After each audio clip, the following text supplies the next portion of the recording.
자, 오늘 본문의 말씀에 보면 이제 이 사도 베드로가 우리가 어떻게 살아가야 될 것인가, 우리가 1절부터 12절까지 말씀에서 우리가 어떤 존재인가, 우리가 어떻게 구원받았는가, 우리가 구원받음으로 현재 누리고 있는 하나님의 은혜가 무엇인가, 이런 등등 흔히 말하는 교리적인 예수 그리스도를 통해서 우리에게 주신 하나님의 그 놀라운 은혜와 구원에 관한 진리들을 우리에게 가르쳐 주셨습니다.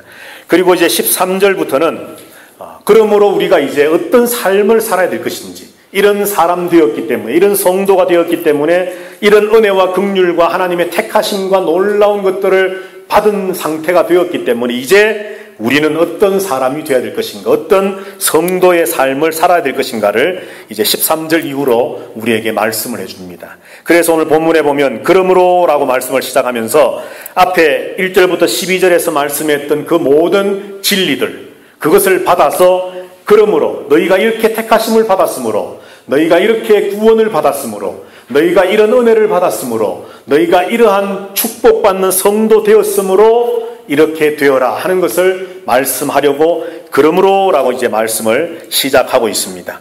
오늘 본문에 보면 이제 베드로는 세 가지의 삶을 우리에게 말씀해 줍니다. 첫 번째는 소망의 삶이고, 두 번째는 거룩의 삶이고, 세 번째는 하나님을 두려워하는 경외하는 삶을 우리에게 권면하고 부탁하고 있습니다. 자, 먼저 첫 번째로 오늘 13절 말씀에 보면 베드로는 우리에게 하나님 앞에서 소망의 삶을 살라, 그렇게 말씀을 합니다. 오늘 13절 말씀 중간쯤부터 보면 예수 그리스도께서 나타나실 때에 너희에게 가져다 주실 은혜를 온전히 바랄지어다 말씀합니다. 여기 바랄지어다라고 하는 이 말이 소망할지어다라고 하는 말입니다. 그러니까 주님이 다시 오시는 그날 우리에게 주실 그 은혜를 소망하는 가운데 살아가는, 바라보는 가운데 살아가는 성도의 삶이 되라 말씀을 하고 있는 것이지요. 특별히 오늘 본문에 온전히 바라라 그렇게 말씀했는데, 여기 온전히라고 하는 말은 말 그대로 완전, 온전이지만 또 다른 이 원어의 뜻을 보면 끝까지입니다. 끝까지. 질적으로는 완전이지만 어떤 시간적으로 본다면 주님을 소망하는 그 소망이 끝까지, 주님이 오셔서 우리에게 그 예비하신 은혜를 딱 주시는 그 순간까지 끝까지 주님을 소망하는 데에 게으르지 말라, 그렇게 우리에게 말씀을 해줍니다. 오늘 예배하는 우리 아름다운 교회 성도 여러분들 모두가 주님 다시 오시는 그날 우리에게 주실 예비해 놓으신 그 은혜를 소망하며 살아가는 성도들이 되시기를 주님의 이름으로 축복합니다. 자, 그런데 오늘 그 은혜를 소망하는 그 삶을 살기 위해서 오늘 하나님께서 베드로를 통해서 우리에게 두 가지를 말씀해 줍니다. 13절에 보면 그 첫째 것이 무엇이냐 하면 너희 마음의 허리를 동이라 하는 것입니다. 마음의 허리를 동이라. 우리 한국에서는 흔히 그런 말을 하지요. 무언가 일을 시작할 때에 으쌰으쌰 모여서 마음에 의기투합을 해서 무언가 어떤 새로운 일들을 잘 해보자 할 때에 우리 모두 팔을 걷어붙이고 한번 열심히 해봅시다, 이런 말들을 간혹 하곤 합니다. 그것처럼 유대인들에게 있어서 바로 우리와 같은 그런 상황, 팔을 걷어붙이며 열심히 하자라고 하는 상황을 나타내는 유대인들의 마치 어떤 속담 같은 일반적으로 이렇게 주고받는 말이 뭐냐면 허리띠를 졸라매자는 겁니다. 그런데 이 말 우리나라에도 있는 말인데 유대인들에게 특히 무언가 새로운 일들을 힘있게 한번 추진해 봅시다 할 때에 쓰는 말이 바로 이것입니다. 잘 아는 것처럼 유대인들은 우리나라 옛날 한복을 입을 때 도포자락을 입듯이 길게 늘어뜨려진 겉옷을 입고 다니기 때문에 그 겉옷을 가지고 무언가 일을 한다는 것은 거추장스럽습니다. 그래서 그 옷을 한 번쯤 젖고 발에 질질 끌리지 않도록 한 다음에 허리를 꽉 졸라매고 난 다음에서야 결국 이제 유대인들은 무언가 일을 착수하기를 시작하기 때문에 오늘 허리를 동인다라고 하는 말은 아마도 2000년 전에 베드로를 통해서 이 말을 듣는 이 성도들이 충분히 이해할 수 있는 말이었다는 거지요. 그런데 중요한 것은 허리띠를 졸라매는 것, 그것보다도 더 중요한 것은 바로 허리라고 하는 말 바로 앞에 기록되어 있는 한 단어입니다. 자, 여러분들 그게 뭡니까? 예, 마음. 오늘 베드로는 그러므로 너희 마음의 허리를 동이라, 그렇게 말씀을 합니다. 마음의 허리를 동이라는 겁니다. 마음의 허리. 마음에도 허리가 있고 가슴이 있는가? 그것이 아니라 마치 허리를 졸라 매듯이 우리의 마음을, 우리의 정신을, 우리의 이 영혼을 바로 추스려 세우라는 것입니다. 주님이 주실 그 은혜를 소망하기 위해서 마지막 날 주님께서 우리에게 주실 그 은혜를 간절히 사모하는 가운데 그것을 바라보며 살아가는 소망의 삶을 살아가기 위해서 우리 성도들에게 갖추어져야 할 준비가 무엇인가 하면 우리 마음을 바로 추스려 세우는 것입니다. 우리의 영혼을, 우리의 정신을, 우리의 이 가치관과 우리의 세계관을 하나님 앞에 바로 세워나가는 것, 그것이 바로 우리의 마음을 동이는 것이고 이것이 바로 주님 주실 은혜를 소망하는 성도의 삶이라고 하는 것이죠. 진정한, 진지한 새로운 삶을 하나님이 원하시는 구원받은 성도의 삶을 살기 위해서 무언가 행동으로 삶으로 표현하기에 앞서서 우리에게 먼저 선행되어져야 할 과제는 우리 마음을 잘 추스려 세우는 것입니다. 마음을 잘 가다듬고 세워야만 그 다음에 우리의 행동이 달라질 수가 있습니다. 우리의 행동이 달라지면 결국 그것이 습관화되어집니다. 오늘 하나님께서는 우리에게 무언가 어떤 삶을 이렇게 살아라, 행동을 이렇게 취해라 이런 말씀을 하시기 전에 먼저 우리에게 마음의 허리를 동이라고 말씀합니다. 그리고 또 무엇을 말씀하느냐 하면 마음의 허리를 동이고 근신하라 말씀합니다. 여러분 여기 근신은 우리 한글 성경에 근신이라고 번역이 되어서 우리 성경에 기록이 되어 있습니다만 이 원어의 직접적인 뜻은 무엇인가 하면 술 취하지 말라는 것입니다. 그런데 여러분들 술 취하지 말라, 술 먹지 말라 이게 중요한 것이 아니라 마음의 허리를 동이고 근신하라, 술 취하지 말라 이 말은 정신을 바짝 차리라는 겁니다. 술 먹으면 어떻습니까 여러분? 흔히 말하지 않습니까? 필름이 끊긴다고. 정신이 내 정신이 아니거든요. 그것을 빗대어서 말씀하기를 너희는 마음의 허리를 동이고 꽉 허리띠를 졸라매고 근신해라, 술 취하지 말라, 정신을 바짝 차리고 네 자신이 네 자신을 컨트롤할 수 있는, 제어할 수 있는 그 상태에서 주님 다시 나타나실 날 너희에게 가져다 주실 그 은혜를 온전히 소망하라는 것입니다. 먼저 우리의 마음이 달라져야 될 것을 말씀합니다.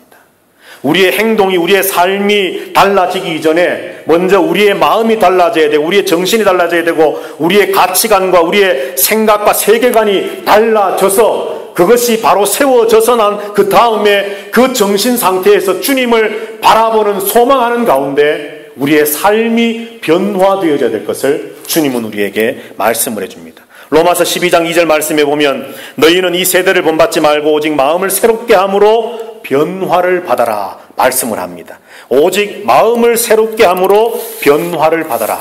그런데 여러분들 이 로마서 12장 2절에서 마음을 새롭게 함으로 변화를 받아라 하는 이 마음, 이 말씀, 마음과 변화라고 하는 두 단어가 있는데 마음을 새롭게 해서 변화받되 이 변화가 어느 정도의 변화냐 하면 이 변화라고 하는 단어가 예수님께서 변화산에 올라가셔서 예수님의 그 옷과 몸에 광채가 나고 영광스럽게 변형되셨던 그 변화라고 하는 것과 똑같은 단어로 이 변화가 로마서 12장에 기록되어 있습니다. 우리의 마음이 새로워져서 변화되어지는 것은 그저 그 칠해로 수박 그달기식으로 어느 정도 변화되어졌다, 새로워졌다, 어느 정도의 모습이 아니라 예수 그리스도께서 완전히 영광스럽게 변화되셨던 것처럼 그래서 그 입은 옷까지도 광채를 드러났던 것처럼 우리의 마음이 그러한 완전한 변화가 있어야 될 것을 말씀하는 겁니다. 그리고 나서야 결국 우리는 다시 오실 주님이 우리에게 주실 그 은혜를 소망하는 삶을 살아갈 수 있다라고 성경은 우리에게 말씀해 줍니다. 베드로전서 4장 7절 말씀에 보면 너희는 정신을 차리고 근신하여 기도하라. 5장 8절에 보면 근신하라 깨어라 너희 대적 마귀가 우는 사자같이 두루다니며 삼킬 자를 찾고 있다 말씀을 합니다.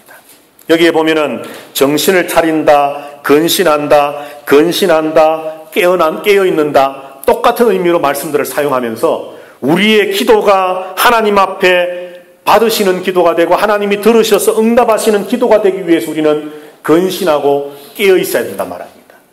우리를 삼키기 위해서 지금도 우는 사자와 같이 두루 찾아다니는 사탄 마귀의 그 공격 앞에 우리가 바로 세워질 수 있기 위해서 우리는 근신하고 깨어 있어야 된다고 말씀합니다. 그리고 오늘 13절 1장 13절에서 주님 다시 오시는 날 우리에게 주실 그 놀라운 구원의 완성과 은혜를 소망하며 그것을 바라는 성도는, 소망하는 성도는 마음의 허리를 동이고 근신하여 깨어있는, 근신하여 정신을 차리고 있는 준비하는 성도가 되어질 때에 비록 그 성도가 마침내 소망하는 삶을 살아가는 성도 되어진다라고 말씀하고 있습니다. 오늘 이 시간에 예배하는 저와 여러분들, 우리의 마음을 다잡게 되기를 주님의 이름으로 부탁을 드립니다. 얼마나 많은 유혹과 얼마나 많은 손짓들이 우리에게 참으로 다가옵니까? 그러나 여러분들, 우리의 마음을, 한자 고사 성어 중에 이런 말 있지 않습니까? 일체 유심조라. 모든 것이 마음먹기에 딸렸다. 세상 사람들도 마음을 중요하게 생각하고 있습니다. 성경도 다르지 않습니다. 우리의 마음이 바로 세워질 때에, 우리의 마음이 깨어있을 때, 우리의 정신이 바로 세워질 때에 우리의 생각과 가치관이 하나님 예수 그리스도가 변화되셨던 것처럼 그러한 완전한 변화된 모습으로 살아갈 때에 결국 우리가 구원받은 성도로서의 완전한 삶을 살 수 있다고 말씀합니다. 이런 마음의 준비를 하시고 이런 마음의 깨끗함을 가지셔서 주님 다시 오시는 그날 우리에게 주실 그 은혜를 바라보며 소망하는 가운데 승리의 삶을 살아갈 수 있는 저와 여러분들 모두가 되시기를 주님의 이름으로 축복합니다. 두 번째로 14절부터 16절까지 말씀해 보면 이제 거룩한 삶을 우리에게 말씀을 해주고 있습니다. 자, 여기 보면은 14, 15, 16 이렇게 세 절 말씀인데 특히 15절, 16절 두 절 말씀에서 거룩이라고 하는 단어를 네 번이나 말씀을 합니다. 오직 너희를 부르신 거룩한 이처럼 너희도 모든 행실에 거룩한 자가 되라. 기록되었으되 내가 거룩하니 너희도 거룩하라. 이렇게 두 절에서 거룩이라고 하는 말을 네 번이나 반복하시면서 하나님께서는 지금 거룩을 굉장히 강조하고 계십니다. 거룩. 사실 어떻게 보면 구원받은 성도의 삶, 그러면 이꼴 거룩입니다. 성도의 삶은 거룩의 삶이 되어야 됩니다. 그래서 오늘 하나님께서는 두 번째로 14절부터 16절까지 해서 이 거룩을 강조하면서 거룩한 삶을 살기를 우리에게 명령하시고 당부하십니다. 잘 아는 대로 거룩은 무엇입니까, 여러분? 거룩은 구별해서 불러내는 것입니다. 구별하는 겁니다. 성별하는 겁니다. 따로 세우는 것입니다. 이것을 다른 말로 말하면 거룩한 삶을 살아라 하는 것은 다른 삶을 살아라는 겁니다. 거룩한 자가 되라는 것은 다른 자가 되어라는 겁니다. 다른 사람. 자, 어떤 다른 사람입니까? 14절 말씀에 우리가 방금 읽었던 것처럼 14절에 보면 너희가 순종하는 자식처럼 전에 알지 못할 때에 따르던 너희의 사욕을 본받지 말라 말합니다. 무엇이 거룩입니까? 거룩을 위한 준비가 무엇입니까? 그리고 거룩하다는 것이 다르다 그랬으면 그 다름이 무엇이겠습니까? 바로 14절에 말씀하는 것처럼 전에 과거의 것과는 다른 것입니다. 시간적으로 과거와 달라야 된다는 겁니다. 예수 그리스도를 믿고 그 예수 그리스도의 십자가와 부활의 역사가 나를 위해 일어났던 구원의 역사였다는 것을 믿음으로 구원받은 성도라고 한다면 그 예수 그리스도의 십자가를 중심으로 한 믿음과 구원의 사건 이전 과거의 우리의 삶과 지금 믿은 이후의 우리의 삶이 달라야 된다는 겁니다. 믿으십니까, 여러분? 달라야만 합니다. 예수 믿는다는 것은 다른 것입니다. 다른 것. 예수 믿는다는 것은 거룩인데 거룩이 어려우시다면, 거룩을 도대체 어떻게 내가 이해할까 어려우시다면 거룩은 다름입니다. 과거의 내 삶과 달라야 됩니다. 어제 어떤 분이 그러더라고요. 전에는 내가 껄핏하면 욕을 막 하고 껄핏하면 화를 내고 껄핏하면 내가 막 참 분노를 이기지 못했는데 서서히 그것이 바뀌어서 내 입에서 욕이 사라져가고 분노와 어떤 짜증이나 이런 것들이 점점점 사라져가고 없어져가는 나를 볼 때에 이것이 바로 그리스도인의 삶이 아닐까요? 고백하는 걸 듣습니다. 그것이 그 한 사람의 고백이 되어서는 안 됩니다, 여러분. 예수 그리스도를 믿는 저와 여러분 전체의 고백이 되어야 되고 간증이 되어져야 됩니다. 꼭 그 부분만이 아니지요. 우리가 예수를 알기 전에, 예수를 믿기 전에 우리의 삶이 이러했다면, 지금 여러분이 예수 그리스도를 믿는다면, 믿으신다면 달라야만 합니다, 여러분. 그 다름이, 출발이 마음에서 시작되셔야 됩니다. 겉으로 보기에 거룩하고 천사 같고 그것이 아니라 우선 우리의 마음이, 우리의 생각이, 우리의 가치관이, 우리 속에 있는 이 정신이 내 눈으로 볼 수 없고 다른 사람의 눈으로 볼 수 없는 내 안에 감추어져 있는 것처럼 숨겨져 있는 우리의 이 정신세계 마음이 바로 세워지고 달라지고, 그리고 우리의 삶이 바꾸어지는 것, 이것이 바로 온전한 거룩입니다. 조금 다르게 말하면 완전한 인간 개조입니다. 개조. 흔히들 말하는 예수 믿는 흉내내는 삶이 아니라, 오늘 하나님이 원하시는 거룩은 전에 너희가 따르던 육신의 사욕을 더 이상 본받지 말고 내려놓고 포기하고, 이제 예수 그리스도의 택하심과 하나님의 택하심과 미리하심과 성령의 거룩하게 하심과 십자가와 부활로 너희가 구원의 완성, 영혼의 구원을 받아서 미래에 완성될 그 구원을 현재에 누리며 살고 있는 거룩한 성도라고 한다면, 지금 너희의 마음과 생각과 행동의 모든 것들이 전의 것과 달라야 된다고 말씀합니다. 오늘 이것을 위해서 여러분들 고민해야만 합니다. 시간적으로 과거와 달라야 된다면 오늘 본문의 말씀에 질적으로 또 달라야 될 것을 말씀합니다. 14절에 보면 순종하는 자식처럼 전에 알지 못할 때에 따르던 너희 사욕을 본받지 말라. 알지 못할 때에. 사실 우리가 예수 그리스도를 믿는 그 믿음의 사건 전과 후는 하나님을 바로 아느냐 바로 알지 못하느냐라고 하는 질적인 차이가 있습니다. 옛날에는 우리가 주님을 잘 알지 못했습니다. 하나님의 뜻이 무엇인지도 잘 몰랐습니다. 하나님께서 어떻게 나를 구원해 주셨는지도 몰랐습니다. 그러나 교회 생활을 시작하며 신앙생활을 시작하면서 말씀을 배우면서 예배하기 시작하면서 참으로 이 신앙의 공동체 안에 우리가 함께 가족되면서 우리는 조금씩 알아가고 배워가는 겁니다. 아, 하나님이 이렇게 나를 위해 죽으셨구나. 예수님이. 하나님이 이렇게 창세전부터 나를 위해 예비하셨구나. 이런 일들을 계획하셨구나. 성령 하나님께서 죄와 허물로 죽었던 나를 이렇게 거룩하게 해주셨구나. 이런 모든 것들을 하나씩 알아가고 믿어감으로 알지 못할 때 우리의 삶과 안 이후에 우리의 삶이 달라야만 합니다. 이것이 바로 거룩입니다. 여러분, 야고보서 3장 1절 말씀에 보면 이런 말씀이 있습니다. 너희는 많이 선생되지 말라 그랬습니다. 그러면서 너희의 입을 조심하라 그럽니다. 자, 그것을 1차적으로는 목사로서 가르치는 입장에서 받아야 되지만, 여기 선생되지 말라는 선생은 뭡니까 여러분? 아는 자거든요. 아는 사람. 그런데 아는 것만큼 무엇이 따르겠습니까? 책임이 따르는 겁니다.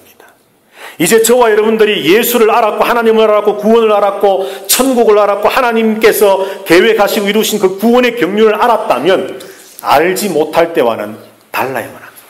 책임이 따르는 겁니다. 그래서는 사역자를 세우셔서 예배 때마다 하나님의 말씀을 선포하고 설교하게 하시는지 아십니까? 왜 그럴까요? 알게 하기 위함입니다. 그러면 알게 한 뒤에는 하나님이 뭘 물으시겠다는 겁니까? 책임을 물으시겠다는 겁니다. 그래서 이 자리가 두렵고 떨린 자리입니다.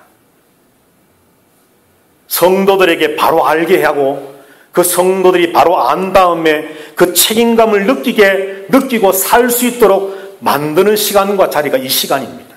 그리고 성도들로는 이 말씀을 받을 때마다 이제 하나하나씩 알아가고 깨달아가고 또한 이 말씀들을 내 것으로 만들어감으로 따라서 이제는 그만큼 조금씩 책임감이 더 높아져가는 성도가 되어져야 되는 겁니다. 오늘 여기 본문에서 14절에서 말씀하는 전에 알지 못할 때라고 하는 이 말씀 속에 담겨져 있는 의미들이 바로 그렇습니다. 우리의 다름은 시간적으로 과거와 달라야만 합니다. 질적으로 하나님을 알지 못할 때와 달라야 됩니다.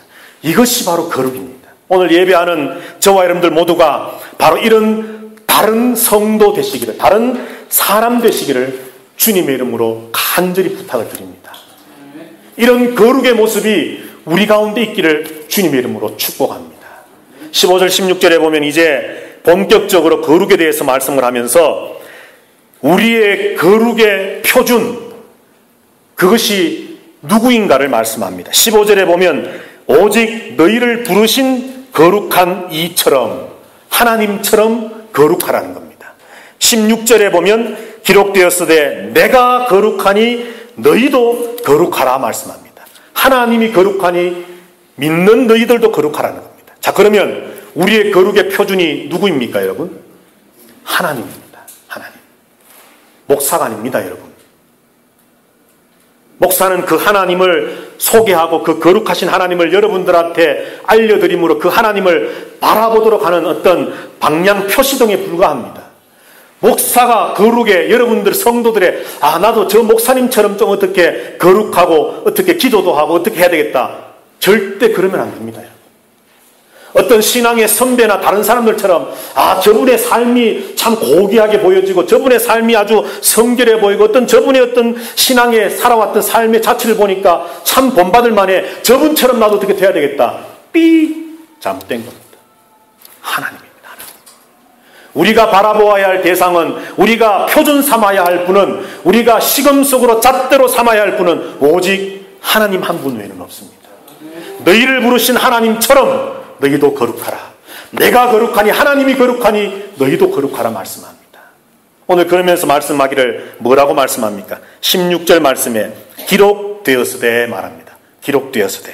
오늘 베드로는 내가 거룩하니 너희도 거룩하라 말씀할 수도 있었지만은 하나님의 말씀에 이렇게 기록되었는데 내가 거룩하니 너희도 거룩하라 이렇게 기록되고 말씀하셨다라고 하면서 성경을 인용하는 것처럼 우리의 거룩의 표준은 하나님의 말씀입니다. 하나님과 하나님의 말씀입니다. 이것 외에는 다른 표준을 삼으시면 안 됩니다. 이것 외에는 우리의 기준, 초점을 맞추셔서는 안 됩니다. 자, 그러면서 오늘 본문에 보시면 한 가지 중요한 단어가 있습니다. 15절 보시죠. 15절. 오직 너희를 부르신 거룩한 이처럼 너희도 무엇에 거룩한 자가 되라고요? 모든 행실에 거룩한 자가 되라. 못합니다. 어떻게 사람이 모든 행실에, 일상생활에 매 초마다, 심지어는 잠자는 그 순간까지도, 우리의 이 숨소리까지도 어떻게 거룩하고 깨끗할 수가 있겠습니까? 그런데 오늘 주님께서는 모든 행실에 거룩하라고 말씀하거든요. 우리로서는 할 수 없습니다. 주님, 안 됩니다 라고 말할 수밖에 없습니다. 그러면 여러분들 한번 생각을 해보십시다. 오늘 주님께서, 하나님께서 베드로를 통해서 이 말씀을 기록하실 때에 우리가 못할 걸 뻔히 알면서 한번 공수표로 한번 말씀이나 한번 해주시는 걸까요? 아니면 실제로 우리가 가능하기 때문에 이런 말씀을 하시는 거겠습니까? 여러분들 생각은 어떻습니까? 전자입니까? 후자입니까?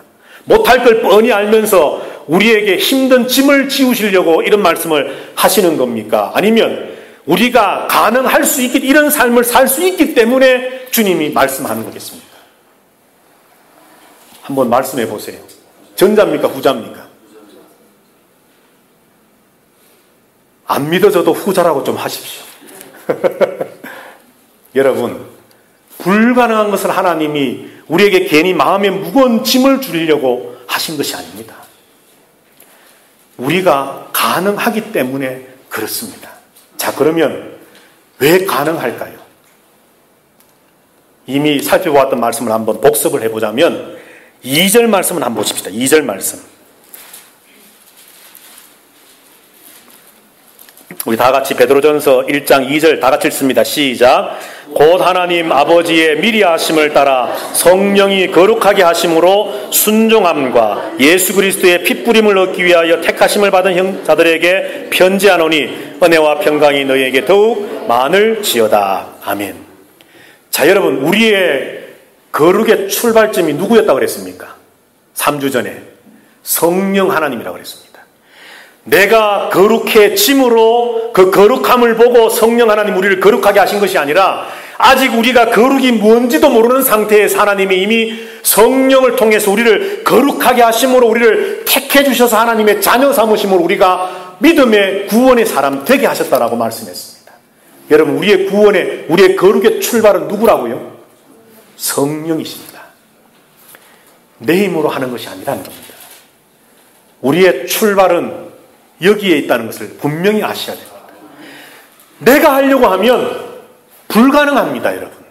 하나님은 네 힘으로 한번 거룩해봐, 이것이 아니라 너희를 부르신 이가 거룩한 것처럼, 내가 거룩한 것처럼, 너희가 죄와 허물로 죽었던 상태에 있을 때에 성령이 너희를 거룩하게 하셨던 것처럼 주님 다시 오시는 그날까지 그 은혜를 사모하며 소망하면서 매 순간순간 모든 행실에 성령의 간섭과 도우심과 다스리심 안에 거함으로, 심지어는 너희의 그 마음과 정신까지도 성령께 맡겨드림으로 그 거룩해 하시는 성령의 강권적인 역사 안에 너희가 거룩해져 가라 하는 것입니다. 자, 그러면 말을 들어서 이해는 되는데, 목사님, 그거 어떻게 하는 겁니까 도대체? 전에 성령을 말씀하면서 우리가 말씀 나눴지 않습니까? 성령께서 우리를 택하시고 성령께서 우리를 위해 일하시고 성령께서 우리를 도우신다는 그 말씀, 성령 안에 있다라고 하는 것은 바로 우리의 모든 생각과 우리의 삶과 모든 것들을 그분에게 초점 맞추는 겁니다. 다시 한번 복습이지만 우상 숭배가 뭐라 그랬었습니까? 하나님보다 뭘 더 사랑하는 것. 예. 정집사님 대답 99.9점, 100점이 아닙니다. 우상 숭배가 뭐라 그랬지요? 하나님의 지배를 받아야 되는 내 생각과 내 삶이 다른 것으로 지배받는 겁니다. 내가 주체가 항상 내가 되면 안 됩니다, 여러분. 내가 뭘 하나님보다 더 사랑하는 것, 이것도 우상 숭배인데 여기서 머무르는 것이 아니라 하나님이 성경을 통해서 우리에게 말씀하는 우상 숭배는 하나님이 우리를 다스리고 계시고 하나님이 우리를 통치하고 계시는데 우리의 삶을 하나님이 이끌어 주시기를 원하시는데 그것에 싫습니다. 의도적이든 아니든 거기서 벗어나려고 하는 것이 우상 숭배입니다. 쉽게 설명드리면 전에도 말씀했잖아요. 일주일 내내 여러분들 머릿속에 여러분들의 생각을 지배하고 있는 것이 뭡니까? 사업? 그러면 그것이 우상입니다. 사업을 하면서도 하나님이 이 사업을, 하나님이 나를, 하나님이 다스리심 안에서 모든 것들을 생각해. 하나님은 온데간데 없고 장사가 안 되네, 사업이 안 되네, 이 데모를 빨리 끝내야지 경기가 좀 풀릴 텐데, 이런 생각만 가득 차 있으면 이게 우상 숭배라는 겁니다. 내가 그것을 사랑하지 않는다 해도 그 생각이 나를 지배하고 있으면 나를 지배하고 있는 그것이 나에게 지금 우상이라는 겁니다. 오늘 하나님 앞에서 거룩해져 가는 것도 동일한 것입니다. 성령의 지배를 받고 성령의 인도를 받고 성령의 다스리심을 받으면서 거룩해 하시는 성령을 따라서 하나님이 거룩하시니 내가 거룩하고 나를 부르시니가 거룩하시니 내가 거룩해야 되고, 전에 알지 못했던 그것과는 다른 삶을 살기 위해서 내 힘만으로 되어지는 것이 아니라, 여러분, 우리의 삶의 모든 것들과 13절에서 말씀했던 것처럼 우리의 마음의 허리를 동이고 근신함으로 정신을 바짝 차리고 오직 하나님께로 우리의 마음과 정신과 생각을 집중하는 것, 이것이 바로 거룩을 위한 일이요 거룩하게 살아갈 수 있는 방법이라는 겁니다. 절대 불가능하지 않습니다, 여러분. 하나님은 우리에게 이런 삶을 살게 하시려고 구원의 자리로 옮겨주셨고 또 이 삶을 살아라고 말씀하고 있습니다. 여러분, 어렵다라고 하는 것은 우리의 어쩌면 핑계일지도 모릅니다. 하나님께서 신명기에서 우리에게 말씀했지 않습니까? 하나님의 말씀은 멀리 있는 것도 아니고 저 바다 건너편에 있는 것도 아니고 너희 가까이 있어서 너희가 행하기에 쉬우니라 말씀합니다. 절대 우리가 할 수 없는 것을 우리에게 말씀하신 것이 아닙니다. 그러나 그 행함이라고 하는 것이 나 혼자만의 힘으로 되어지는 것이 아니라 바로 성령의 역사하심을 따라 되어지는 겁니다. 오늘 저와 여러분들 이러한 성령 하나님의 역사를 통해서 하나님이 원하시는 모든 행실에 거룩한 성도 되면 좋겠습니다. 오래된 옛날 100년 전 이야기를 해서 그렇습니다만 1907년에 평양에 대부흥이 일어날 때에 여러분들 평양 시내에 몇몇 믿는 사람들 때문에 평양이 발칵 뒤집혔습니다. 한반도가 발칵 뒤집혔습니다. 99%의 성도들이 거룩하게 살기 때문에 1%의 세상 사람들이 그것을 따라와서 바뀐 것이 아니라 1%도 되지 않는 몇몇 성도들의 거룩을 위한 삶이 불일듯 일어날 때에 조선 한반도 전체가 뒤집어지는 역사가 일어났습니다. 100년 전 그 역사를 일으키신 하나님이 여전히 살아계심을 믿으십니까, 여러분? 오늘도 그 동일하신 하나님이 아름다운 교회 성도된 저와 여러분을 통해서 저와 여러분이 마음의 허리를 동이고 근신하고 또한 모든 행실에 거룩하려고 우리의 모든 것을 전폭적으로 성령께 맡겨서 거룩을 위해 내가 살겠습니다. 어금니를 깨물고 살아갈 때에 우리의 달라진 삶을 통해서 멕시코가 바뀌게 될 겁니다, 여러분. 내가 하는 게 아니지 않습니까? 내가 하려고 하니까 안 됩니다, 못합니다, 핑계와 이유가 있지만 내가 하면서도 성령의 전폭적인 그 도우심과 역사하심 안에 우리가 그런 성도 되어질 때에 분명히 달라진 저와 여러분을 통해서 그 다름의 파장이 퍼져나가게 될 줄로 믿습니다. 거룩한 삶, 온전한 구원받은 성도의 삶이 저와 여러분을 통해 나타나게 되기를 주님의 이름으로 축복합니다. 마지막 세 번째, 오늘 본문의 말씀에 보면 경외하는 삶을 하나님은 말씀을 합니다. 경외하는 삶, 우리 17절 말씀 다 같이 한번 읽어보겠습니다. 시작. 외모로 보시지 않고 각 사람의 행위대로 심판하시는 이를 너희가 아버지라 부른즉 너희가 나그네로 있을 때를 두려움으로 지내라. 아멘. 마지막에 두려움으로 지내라. 두려움, 바로 경외하는 삶을 살아라 하는 이 말씀입니다. 자, 그런데 오늘 본문의 말씀에 보면, 본문을 잘 보시면 각 사람의 행위대로 심판하시는 심판이 있을 것이기 때문에 두려움으로 지내라. 그리고 그 심판자가 다름 아닌 하나님이시기 때문에 두려움으로, 하나님을 경외함으로 나그네로 있을 우리의 인생의 때를 지내라. 그렇게 말씀을 합니다. 자, 그러면 여러분들 이 본문에 심판이라고 하는 말과 두려움이라고 하는 말이 나오는데, 심판이 있을 것이기 때문에 두려워해라 말씀을 하는데, 자, 그러면 이 두 가지 말씀을 우리가 어떻게 이해해야 될 것이 참 중요합니다. 심판이 있다, 그러므로 두려워해라. 그러면 이 두려움이라고 하는 것은, 마지막 하나님의 심판대 앞에 내가 섰을 때에 혹시라도 구원에서 떨어져서 지옥 갈지도 모를 것이니까 두려워하는, 그 공포해라 하는, 공포심을 가지라는 말씀이겠습니까? 아니겠습니까? 일단 아니라고 생각하십니까? 예, 우리 김규상 집사님 방금 말씀했죠. 분명하게 아닙니까? 누가 말씀했습니까? 예, 분명하게 아닙니다. 예, 분명히 아닙니다, 여러분. 이 말씀을 절대 오해하시면 안 돼요. 하나님의 심판이 있을 거니까 이 심판은, 마지막 심판은 죽은 이 믿는 자와 믿지 않는 자를 심판하시는 심판인데, 그 심판대 앞에서 잘 믿는 것처럼 살았던 나도 어쩌면 마지막에 구원을 받지 못하고 천국이 아니라 그 순간에 지옥으로 떨어질지도 모르는 그 두려움 때문에, 그 공포감 때문에 나그네로 살아가는 지금의 인생을 살아라, 그런 말씀이 절대 아닙니다. 오늘 이 말씀의 의미가 무엇일까 잘 들으십시오, 여러분. 오늘 분명히 하나님은 심판을 이야기하십니다. 그런데 오늘 본문에서 말씀하는 이 심판, 그 심판은 다른 성경 곳곳에 많이 있는 마지막 최후의 심판을 말씀하는데, 그런데 그 심판과는 약간 성격이 다릅니다. 오늘 이 본문에 나오는 이 심판을 주관하시는 분, 심판하시는 분이 누구십니까? 심판장이 누구라고 말씀하고 있습니까? 너희가 아버지라 부르시는 그분이 심판장이라고 말합니다. 염라대왕이 아닙니다, 여러분. 오늘 이 심판을 지금 누구에게 이야기하고 있는 거지요? 믿지 않는 자에게 이야기하는 겁니까? 이미 믿고 구원받은 자들에게 말하고 있는 겁니까?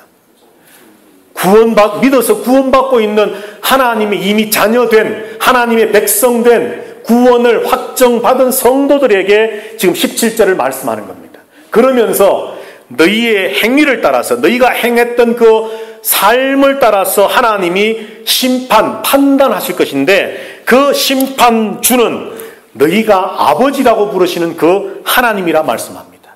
자, 그러니까 지금 여기서 말씀하고 있는 심판은 마지막 심판대 앞에 서서 너는 구원받았어, 너는 구원 못 받았어, 이것을 판단하는 심판이 아니라 이미 아버지 되시는 그분께서 자녀인 우리들의 행위를 따라서 상급을 주시는 심판, 그것을 말씀하고 있는 겁니다. 이해가 되셨습니까, 여러분? 구원이냐 아니냐 이 심판이 아니라 아버지가 마지막, 예를 들어서 야, 아빠가 한 달 동안 어디 출장을 다녀올 텐데 한 달 동안 엄마도 잘 도와드리고 공부도 열심히 하고 집안일도 하고 뭐 딱딱 계획적인 삶을 살고 잘 살아라. 한 달 뒤에 와서 아빠가 잘했나 못했나 볼 거야. 갔다 왔습니다. 한 달 뒤에 갔다 왔는데 아들이 잘 못했습니다. 오늘부터 내 자식 아니야. 이게 아닙니다, 여러분. 못했구나. 왜 못했니? 뭐 친구들하고 노는데 정신이 좀 팔려서 못했구나. 그래, 아빠가 이해한다. 그렇지만 너 용돈 100원 삭감. 요 정도의 지금 심판을 말하는 겁니다. 자식이 잘 못했는데 너 오늘부터 호적에서 팔 거야. 자식 아니야. 이 심판이 절대 아니라는 겁니다. 자녀가 행한 그 일에 대해서 상급을 어떻게 줄 것인가에 대한 지금 심판을 17절은 우리에게 말씀을 하면서 두려움으로 지나가는 겁니다. 그러면 두려울 게 뭐가 있느냐? 그런데 두려워하는 겁니다. 왜요? 자녀이기 때문에, 성도 되었기 때문에, 다른 삶을 살아야 할 거룩한 존재 되었기 때문에 내가 어떻게 하면 하나님 영광을 더 드러낼까? 내가 어떻게 하면 하나님을 더 기쁘시게 할까? 내가 어떻게 하면 하나님 자녀답게 살 수 있을까? 내가 어떻게 하면 구원받은 성도답게 살 수 있을까? 내가 어떻게 하면 과거에 알지 못할 때 행했던 일들을 이제는 더 이상 하지 않고 이제 구원받은 자로서의 삶을 어떻게 하면 살 수 있을까라고 하는 그런 두려움을 가지고 살아라는 겁니다. 이것이 바로 오늘 17절에 우리에게 말씀하는 두려움의 삶, 경외의 삶입니다. 우리 한번 말씀을 한 절 찾아보시고 말씀을 마무리하도록 하겠습니다. 저 앞으로 고린도후서로 가셔서 5장을 보겠습니다. 고린도후서 5장 9절 10절.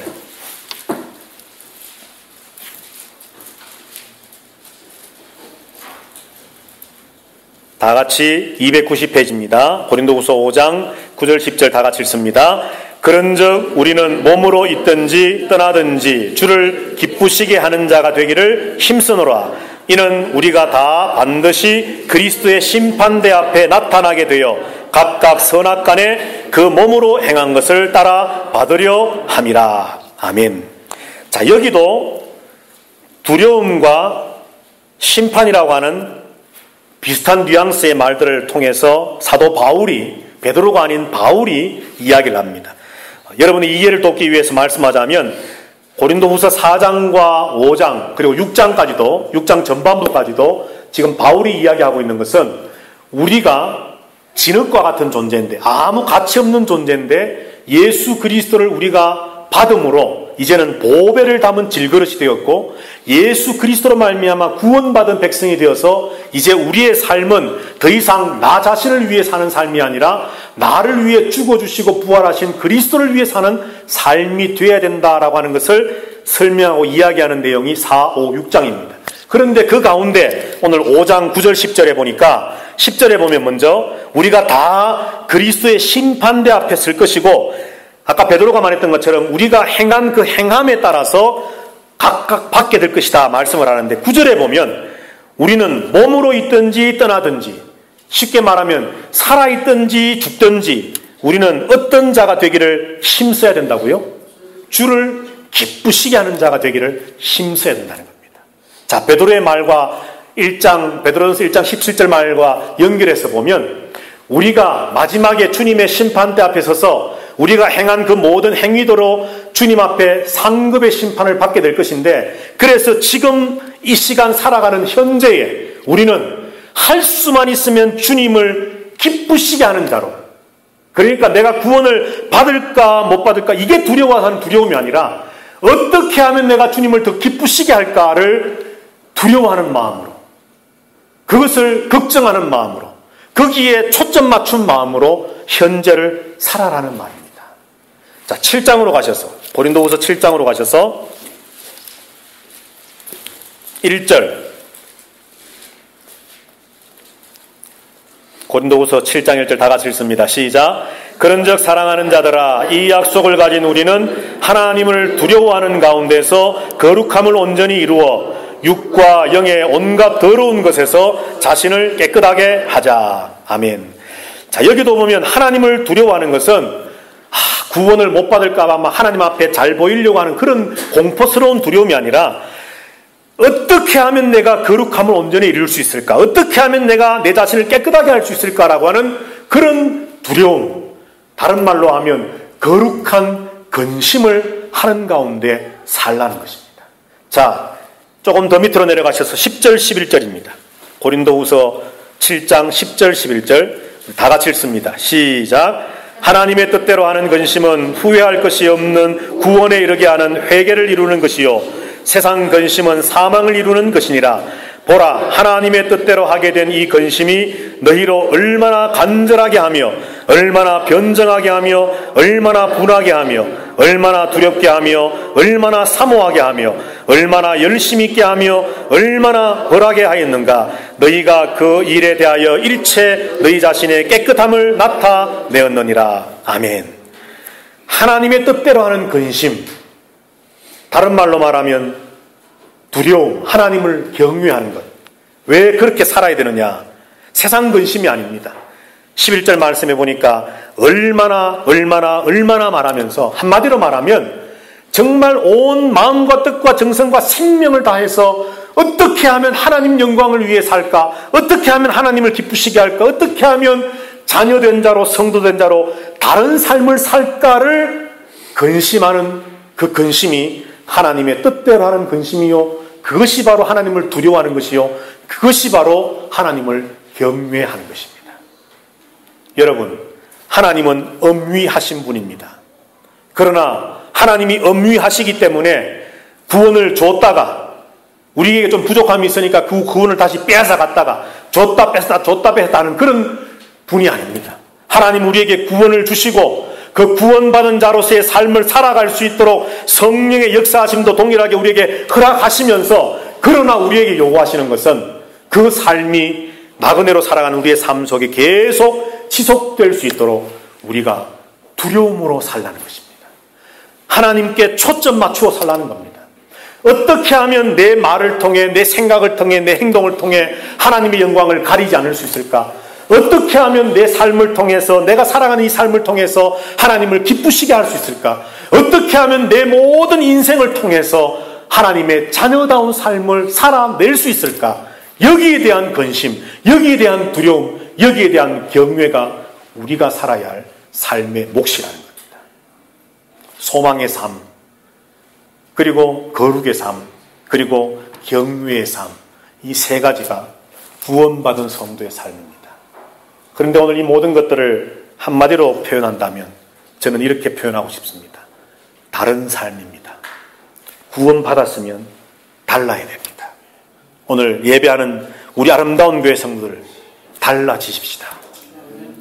우리를 보는 다른 사람들이 정말 달라졌구나, 정말 저 사람을 보니까 예수 믿는 것이 무엇인지 알겠구나라고 하는 그런, 이제 베드로전서 2장, 3장, 4장에 가서 보면 계속 그런 말이 나옵니다. 세상 사람들이 우리를 보고 하나님을 알아갈 수 있도록, 구원을 알아갈 수 있도록, 그 구원을 배워갈 수 있도록 하는 역할이 달라진 우리를 통해 나타나게 되기를 주님의 이름으로 축복합니다. 기도하십시다.